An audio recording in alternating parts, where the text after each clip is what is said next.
and welcome. Today we have some very exciting news to talk about. But before we do that, I do want to touch on a couple things that you probably know about, but that I haven't actually made a dedicated video about. And that is NERF N Series. As of right now, this series is supposed to launch later this month. It is introducing a new and controversial proprietary dart. This dart will feature a DRM just like what we saw with NERF Ultra. The line doesn't make any big range claims, but it does make some pretty generic claims like speed, accuracy, and power. We do have images of some of the blasters, such as the Pinpoint, the N-Series Gear Up Pack, the N-Series Sprinter, the N-Series Agility, and the N-Series Infinite. We have some pretty interesting designs and some pretty cool looking blasters, but uniquely, no real consistency in color scheme throughout the series. I don't have extremely high expectations for this line, but I am going to be open-minded. And when these do come available, we will see what they are all about. But right now, that is pretty much what we know about the N series. Next, not everybody is going to care about this, but Australia is getting some exclusive colors of Dart Zone blasters. We have a really nice looking white Spectrum, a white Scorpion, a white V-Twin, and a blue Villainator. Right now, these do seem to be completely exclusive to Australia, so if you do not live in Australia, you're probably going to have to import these if you really like the color scheme. Next, we have something that was completely unexpected and surprisingly cool. A completely new line of high-performance blasters. The line is known as Siren, and it will be launching with 3 new blasters. All of these are available to pre-order right now, and I will have the link in my description. Now first, I do want to say I am going to talk about them as they are shown on the website, but if you want a little bit more information, Wacom S7 has had the opportunity to take a look at these early, and I will have his video in my description as well. Now before we get into the smallest blaster, just so you know, they are utilizing a half dart, which is fully cross-compatible with what we already have, but it is a unique half dart because it is very similar to a dragon dart, and what I mean by that is the darts are using a foam very similar to Ultra. Also, from what I've heard, the magazines are Talon compatible, which is really nice. All 3 of these blasters are magazine fed, so it's great to have that compatibility. This blaster right here is called the Gnarl. It is a back prime 150 FPS magazine fed blaster which will retail for $25. It looks pretty interesting, especially for that price. It'll be interesting to compare this blaster to the Aeon Pro X. Next we have the Siren Mauler. This is a pump action bullpup blaster. It is shipping with a 10 round magazine, has slam fire, and toolless adjustable FPS. There are 3 main FPS settings, and you can switch between them by simply squeezing and moving this tab. On the high power setting, this blaster will fire over 220 FPS out of the box. That is pretty impressive. It is going to retail at $40, but I will say I'm not sure what retailers will sell these, but on their website they charge $10 for shipping and handling for each blaster regardless of how much you spend. So if you were to pre-order all of these new 3 blasters, you'd have to pay an additional $10 in shipping and handling for each blaster, an extra $30. That's definitely something to keep in mind when comparing this to something like the X-Shot Pro Longshot or Nexus Pro X. And that will certainly be an interesting comparison when this blaster comes out. It is very intriguing and is going to be a pretty compelling blaster. The final blaster in the line is called the Blink. This is a flywheel blaster. Looking at it ergonomically, it might be pretty strange, but this blaster definitely looks pretty interesting. It is retailing for $100, but if you pre-order, you do get 20% off, which brings it down to $80. With that additional $10 of shipping and handling, you will be up to $90. So it is the most expensive blaster and is significantly more expensive than the other 2 offerings. This blaster includes 20 darts and a 20 dart Talon compatible magazine. It also ships with a 3S 1000 mAh rechargeable LiPo battery, which is pretty cool. Additionally, it has a built-in USB-C charging port. The really cool thing about this blaster is that it sounds like it is going to be full auto, but will have the ability to fully adjust the FPS and rate of fire. That is very cool and is something that Dart Zone has not really offered yet. So this thing might be pretty compelling. This line definitely looks very, very interesting. I don't think these things are significantly better than what Dart Zone is currently offering. None of these blasters include scar barrels or feature the ability to utilize them, and they all come with a single magazine with the exact amount of darts darts to fill them, very Nerf-like. So you do have to consider that when looking at the prices. And we do have very bombastic claims here: fire further and faster than competitors, nothing comes close. That is also a very nerfy thing to say, but regardless, I am still very excited for these blasters and think they have great potential. Next, we have a new Dart Zone Pro blaster under Adventure Force, the Adventure Force Maxim Pro. This blaster is very interesting and exciting with a couple things that I think make me a little bit concerned. First, I'm going to say what most of you are probably thinking. This is essentially the Pro version of the Spectrum or the Thunderbolt. It is a half-dart exclusive blaster that will include a rechargeable battery. We have an N-Strike 2 buffer tube stock that will probably look pretty cool on the Aeon Pro X. We have a nice magazine release, but it's not a dual magazine release, so you're going to need to use your offhand. That is interesting, but not a deal breaker. However, what might be a deal breaker for some people is the rev trigger placement. As you can see here, there's no rev trigger in the traditional spot, but if we look towards the back of the grip,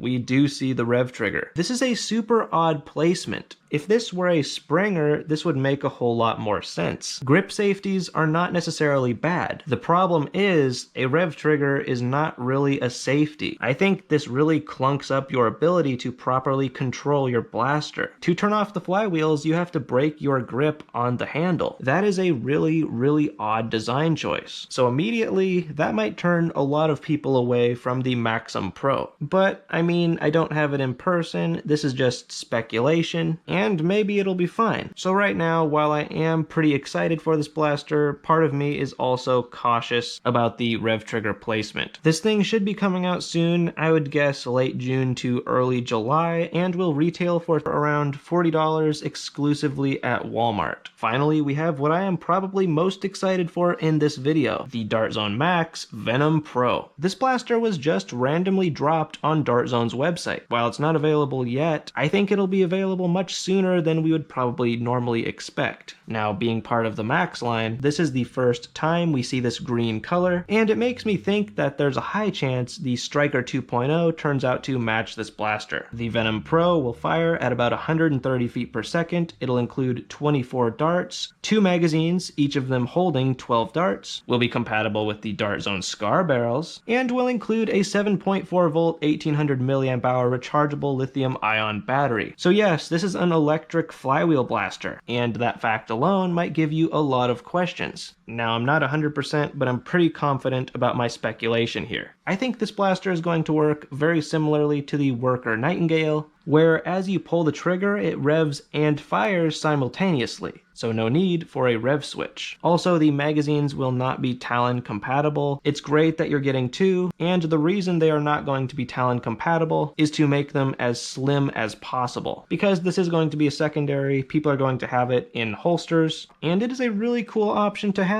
We don't know how much this is going to go for, but my guess would be between $40 and $60. I could be wrong there. The Mark 2.1 did cost $100, the Mark II cost $80, but we have things like the Outlaw that only cost $30. So we'll see. This blaster will also include a new dart type. They are calling them Nitro Shot darts. These are the same darts that will be included with the international version of the Nexus Pro X and Aeon Pro X. I'm not sure how much different they're going to be, but we'll certainly test them. So yeah, I think the Venom Pro is going to be a very cool Dart Zone blaster. I think if I'm right about the overall functionality, this will be a very popular sidearm, especially with how it looks. Personally, I really dig the green, and the sleek aesthetic of this blaster is awesome. If you want to look at the official Dart Zone listing of the Venom Pro yourself, I will have the link in my description. So that was all the news I have for today. I would love to hear your thoughts on all these new blasters and what you are most excited about. Subscribe for more. Thank you very much for watching. Have a good one, and happy blasting.